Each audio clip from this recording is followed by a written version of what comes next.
প্রিয় বিপ্লবী ছাত্র জনতা, এই গভর্নমেন্ট যদি ব্যর্থ হয় হাদির হত্যার বিচার করতে, তাহলে আপনি আন্তর্জাতিক আদালতে হাদির হত্যার মামলা করেন।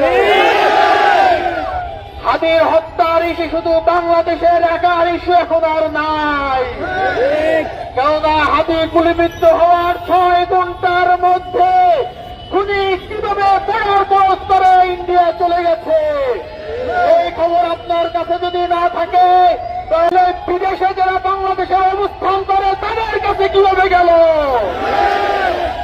আমরা বলতে চাই, এই হত্যাকাণ্ডের সাথে কোন একক ব্যক্তি জড়িত না।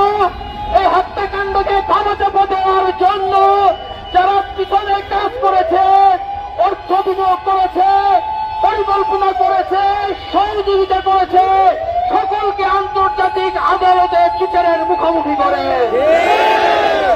বিপ্লবী ছাত্র জনতা, আমাদের ইনকিলাব মঞ্চের পক্ষ থেকে 25 ডিসেম্বর পর্যন্ত আলটিমেটাম দেওয়া হয়েছিল, কিন্তু গভর্নমেন্ট ওরকম দেখার মতো কোন পদক্ষেপ গ্রহণ করে নাই। ওসমান হাদি ছিল জনতার, ওসমান হাদি কোন গভর্নমেন্টের লোক ছিল না, ওসমান হাদি কোন দলীয় এজেন্ডা নিয়ে রাজপথে নামে নাই। ওসমান হাদির বিচারের দাবি বাংলাদেশের 18 কোটি জনতা রাজপথে নামে। আমরা সরকারকে বলতে চাই, আপনারা যদি মনে করেন এই ইস্যু কয়েকদিন পরেই ধামাচাপা হয়ে যাবে, তাহলে আপনারা ভুল করবেন। আমরা আজকে থেকে রাজপথে নেমেছি, ওসমান হাদির বিচার না নিয়ে ঘরে ফিরে যাব না।